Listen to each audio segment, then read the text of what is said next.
నమస్తే, నేను అంకిత. జగన్మోహన్ రెడ్డి, కేసీఆర్ కార్నర్ అయిపోయారా?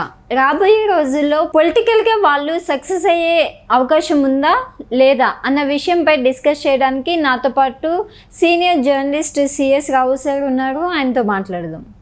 Hi sir. హలో సార్, ఇప్పుడు చూస్తే తెలంగాణలో కేసీఆర్, ఏపీలో చూసుకుంటే జగన్మోహన్ రెడ్డి కార్నర్ అయిపోయారు అన్నట్టు తెలుస్తుంది. అయితే ఫ్యూచర్ ఎలా ఉండబోతుంది అంటే పొలిటికల్గా చూస్తే ఫ్యూచర్లో కూడా వాళ్ళు ఇంకా ముందుకు వెళ్ళబోతున్నారా, లేకపోతే ఇక్కడితో పులి స్టాప్ అయినట్టు అంటారా? సో ప్రస్తుతం జరుగుతున్నటువంటి పరిణామాలు, అలాగే వాళ్ళ యొక్క రాజకీయ స్టెప్స్ ఇవన్నీ కనుక చూస్తే కనుక రాబోయేటువంటి రోజుల్లో జగన్మోహన్ రెడ్డికి, కేసీఆర్కి అసలు రాజకీయ భవిష్యత్తు ఉండేటువంటి అవకాశం లేదు అనేటువంటి ఒక విశ్లేషణ అయితే మనం చేసుకోవచ్చు. అలాంటి కంక్లూజన్ కూడా రావచ్చు. ఎందుకు ఇలాంటి పరిస్థితి వచ్చింది అని అంటే ఇంచుమించుగా జగన్మోహన్ రెడ్డి కానీ కేసీఆర్ కానీ ఇద్దరు ఒకేలాగా రాజకీయపరమైనటువంటి అడుగులు వేస్తూ ఉన్నారు. తెలంగాణ అసెంబ్లీకి అడుగు పెట్టడానికి కేసీఆర్ ఇష్టపడలేదు. ఆయన అసలు అసెంబ్లీ వైపు చూడలేదు. ఆయన కూడా అంతే ప్రమాణ స్వీకారం చేసేసి వెళ్ళిపోయారు. ఈ మధ్యకాలంలో మళ్ళీ వచ్చాడు 2 రోజుల క్రితం, మళ్ళీ కనిపించట్లే, ఆయన మళ్ళీ రావట్లేదు. సేమ్ అలానే జగన్మోహన్ రెడ్డి కూడా అక్కడ ఆయన ప్రమాణ స్వీకారం చేశారు ఎమ్మెల్యేగా, తర్వాత మళ్ళీ అడుగు పెట్టాల. తెలంగాణలో అట్లీస్ట్ ప్రతిపక్ష హోదా ఉంది కేసీఆర్కి. తన వాణిని వినిపించడానికి ఒక వేదికగా అసెంబ్లీని ఉపయోగించుకోవచ్చు. కానీ ఇగోకపోయినటువంటి కేసీఆర్ అసెంబ్లీ వైపు చూడలేదు. అక్కడ జగన్మోహన్ రెడ్డి కూడా సేమ్ ఈగోకపోయాడు. ఆయన ఎమ్మెల్యేగా అవకాశం వచ్చినప్పటికి కూడా ఆయన అసెంబ్లీకి అటెండ్ కావట్లేదు. ఇది ఒక ఎపిసోడ్. వాళ్ళిద్దరు ఇంచుమించుగా ఒకే రకంగా అడుగులు వేస్తున్నారు అనడానికి. ఇక 2, దేశవ్యాప్తంగా ఇటీవల జరిగినటువంటి ఎన్నికల్లో అటు ఎన్డీఏ కూటమిలో, ఇటు యూపీఏ కూటమిలో ఏదో ఒక కూటమిలో ఉంటేనే సక్సెస్ అయ్యాయి పార్టీలు, ప్రాంతీయ పార్టీలు. సో ప్రాంతీయ పార్టీలు ఏదో ఒక కూటమిలో ఉంటేనే సక్సెస్ అవుతాయి అనేటువంటిది ఒక నానుడి ఇప్పుడు భారతదేశ వ్యాప్తంగా వినిపిస్తూ ఉంది. ఇప్పుడు ఏ పార్టీ తీసుకున్నా కానీ ఏదో కూటమిలో ఉన్నాయి. 2 కూటములకి దూరంగా ఉన్నటువంటి పార్టీలు నష్టపోయాయి. ఇక్కడ ఒరిస్సాలో చూసుకుంటే బీజేడీ నష్టపోయింది. తెలంగాణలో తీసుకుంటే అటు బీజేపీకి, ఇటు కాంగ్రెస్కి దూరంగా ఉన్నటువంటి బీఆర్ఎస్ పార్టీ అధికారాన్ని కోల్పోయింది. ఆంధ్రప్రదేశ్ తీసుకుంటే కనుక ఆంధ్రప్రదేశ్లో అటు బీజేపీకి, ఇటు కాంగ్రెస్ పార్టీకి దూరంగా ఉంటూ ఎన్నికలకు వెళ్ళినటువంటి వైఎస్ఆర్ కాంగ్రెస్ పార్టీ కంప్లీట్గా బలహీనపడింది. కానీ ఏదో ఒక కూటమిలో ఉన్నాయి, సక్సెస్ అయినాయి. ఇప్పుడు డిఎంకే ఉంది తమిళనాడులో, కాంగ్రెస్ కూటమితో ఉంది, అది సక్సెస్ అయింది. సో అక్కడక్కడ కొంతమంది సక్సెస్ అయ్యారు తప్పితే ఇప్పుడు మన పశ్చిమ బెంగాల్ తీసుకునే మమతా బెనర్జీ ఏ కూటమిలో లేకపోయినప్పుడు కూడా సక్సెస్ అయినటువంటి మహిళ ఆవిడ. బట్ అంత సక్సెస్ ఎక్కువగా కూడా కనిపించలేదు. సక్సెస్లో ఉన్నారు కానీ బట్ రేరు. ఓవరాల్గా తీసుకుంటే కనుక ఏదో ఒక కూటమిలో ఉంటేనే సక్సెస్ అయ్యారు అనేటువంటిది వినిపిస్తూ ఉంది. సో కాబట్టి జాతీయ స్థాయిలో ఏదో కూటమిలో ఉండకపోతే వీళ్ళకి అవకాశం లేదు. సార్ ఇప్పుడు ఏ కూటమిలోకి వెళ్తారు జగన్మోహన్ రెడ్డి, కేసీఆర్ ఏ కూటమిలోకి వెళ్తాడు అని అంటే ఏ కూటమిలోకి వెళ్ళలేని పరిస్థితుల్లో ఇద్దరు ఉన్నారు. ఇప్పుడు జగన్మోహన్ రెడ్డి అందుకే ఢిల్లీ వెళ్ళి ఆయన ఎన్డీఏ కూటమిని కాదని ఇండియా కూటమితో దగ్గర అయ్యేటువంటి ప్రయత్నాలు చేస్తున్నారు. అయినప్పటికీ కూడా కాంగ్రెస్ పార్టీని నమ్మేటువంటి పరిస్థితులు లేదు జగన్మోహన్ రెడ్డి. దానికి కారణం ఏంటంటే జగన్మోహన్ రెడ్డి సొంత చెల్లెలు కాంగ్రెస్ పార్టీ అధ్యక్షురాలుగా ఆంధ్రప్రదేశ్లో ఉన్నారు. పైగా కాంగ్రెస్ పార్టీని గతంలో మోసం చేసినటువంటి వాళ్ళు ఎవరంటే జగన్మోహన్ రెడ్డి.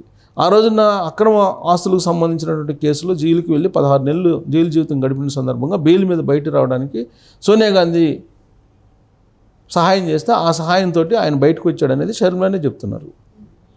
ఆ తర్వాత బయటకు వచ్చిన తర్వాత ఎవరిని దెబ్బ కొట్టాడు రాజకీయంగా అంటే కాంగ్రెస్ పార్టీని భూస్థాపితం చేశాడు 2 రాష్ట్రాల్లో జగన్మోహన్ రెడ్డి దాదాపు 10 ఏళ్ల పాటు. సో కాబట్టి కాంగ్రెస్ పార్టీని నమ్మేటువంటి పరిస్థితి లేదు జగన్మోహన్ రెడ్డిని.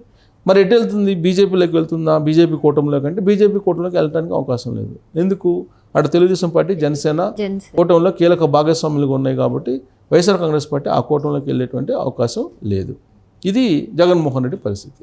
ఇక కేసీఆర్ పరిస్థితిని చూస్తే ఇక్కడ తెలంగాణలో కాంగ్రెస్ పార్టీ కూటమితో వెళ్తుందా అంటే కాంగ్రెస్ పార్టీతోటే రాష్ట్రంలో పోరాడాలి రాజకీయంగా. కాబట్టి అలాంటప్పుడు కాంగ్రెస్ పార్టీ కూటమిలోకి చేరడానికి అవకాశం లేదు. ఒకవేళ అవకాశం ఇచ్చినా కానీ ఒకవేళ కాంగ్రెస్ భాగస్వామ్యం అయితే కనుక అధికారాన్ని బీఆర్ఎస్ పార్టీకి వచ్చే అవకాశం లేదు. అధికారం కాంగ్రెస్ పార్టీ అధికారంలోకి వస్తుంది. ఒకవేళ అలయన్స్లో వాళ్ళు ఒప్పుకున్నప్పటికీ కూడా అధికారం అయితే రాదు కదా. సో అలా అని చెప్పేసి బీజేపీ కూటమిలోకి వెళ్తుందంటే బీజేపీ నమ్మే పరిస్థితి లేదు కేసీఆర్ని. ప్లస్ ఇక్కడ కూటమి తెలుగుదేశం పార్టీ, జనసేన, బీజేపీ కూటమి ఇక్కడ కూడా పురుడు పోసుకుంటుంది. సో ఇలాంటి పరిస్థితుల్లో రెండుకి చెడ్డ రేవడిలాగా కేసీఆర్ కూడా మిగిలిపోయాడు. కాబట్టి వీళ్ళిద్దరి యొక్క పరిస్థితి ఒకేలాగా ఉంది. రాబోయేటువంటి రోజుల్లో భవిష్యత్తు ఏంటంటే సింగిల్గా కూటములకు దూరంగా వెళ్తే సక్సెస్ అయ్యేటువంటి పరిస్థితి కనపట్టలేదు అనేది 2024లో జరిగినటువంటి ఎన్నికలు మనకు కాళ్ళెదుట కనిపిస్తూ ఉన్నాయి. ఇలాంటి పరిస్థితుల్లో మరి వీళ్ళకి భవిష్యత్తు ఉంటుందా అని అంటే ఇప్పుడు కనిపిస్తున్న పరిస్థితులను బట్టి భవిష్యత్తు ఉండేటువంటి అవకాశం లేదు. మరి ఇలాంటి సందర్భంలో వీళ్ళు ఏం చేయబోతున్నారంటే ఇక్కడేమో కేసీఆర్ ఏమో బీజేపీలో పార్టీని విలీనం చేయడానికి సిద్ధపడుతున్నారనేది ఒకటి వినిపిస్తుంది.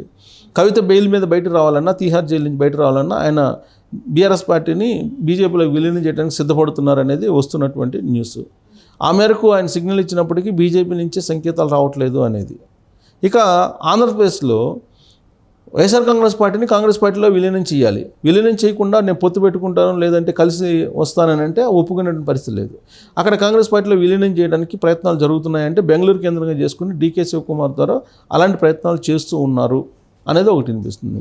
అయితే ఒకవేళ విలీనం చేస్తే మరి పార్టీ పగ్గాలు ఆ కాంగ్రెస్ పార్టీ అప్పచెప్తారా జగన్మోహన్ రెడ్డి కంటే జగన్మోహన్ రెడ్డికి పార్టీ పగ్గాలు అప్పచెప్పేదంటే పరిస్థితి కాంగ్రెస్ పార్టీ అధిష్టానం లేదు, షర్మిలాని పక్కకు పంపించే అవకాశం లేదు అని చెప్పి అంటున్నారు.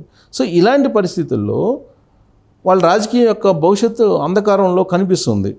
దీనికి తోడు ఏంటంటే రాబోయేటువంటి రోజుల్లో జమిలీ ఎన్నికలు జరగబోతున్నాయి. అంటే అటు ఢిల్లీ ఇటు రాష్ట్రాలు అంటే అటు జాతీయ స్థాయిలో కూడా ఎన్నికలు పార్లమెంట్కి అసెంబ్లీకి ఒకేసారి జరపాలి అనేటువంటిది ఒక కాన్సెప్ట్ ఉంది. దానికి సంబంధించి ఒక కమిటీ వేశారు. మాజీ రాష్ట్రపతి రామ్నాథ్ కోవింద్ని దానికి బాధ్యతలు అప్పచెప్పారు. దాని మీద ఆల్రెడీ ఇప్పటికే మీటింగులు జరిగినాయి. జమిలీ ఎన్నికలకు సిద్ధం అని చెప్పేసి దేశంలో ఉండేటువంటి అన్ని రాష్ట్రాల్లో ఉండేటువంటి పార్టీలు మెజారిటీ ఓకే చెప్పినాయి. ఇలాంటి పరిస్థితుల్లో రాబోయేటువంటి రోజుల్లో జమిలీ ఎన్నికలు వచ్చే అవకాశం ఉంది. 2029కి ఒక ఏడాది ముందుగా అంటే 2028లో ఈ జమిలీ ఎన్నికలు వచ్చే అవకాశం ఉంది. పార్లమెంట్కి అసెంబ్లీకి ఒకేసారి కనుక ఎన్నికలు వస్తే అప్పుడు ప్రాంతీయ పార్టీలకి పెద్దగా ప్రాధాన్యత ఉండదు, జాతీయ పార్టీలకు ఉండే అవకాశం ఉంది. ఆ విధంగా కూడా వీళ్ళు నష్టపోయేటువంటి అవకాశం ఉంది. సో కాబట్టి ఎటు చూసినా కానీ వీళ్ళ యొక్క రాజకీయపరమైనటువంటి భవిష్యత్తు అనేది శూన్యంగా కనిపిస్తుంది ప్రస్తుతానికైతే అని చెప్పి చెప్పొచ్చు.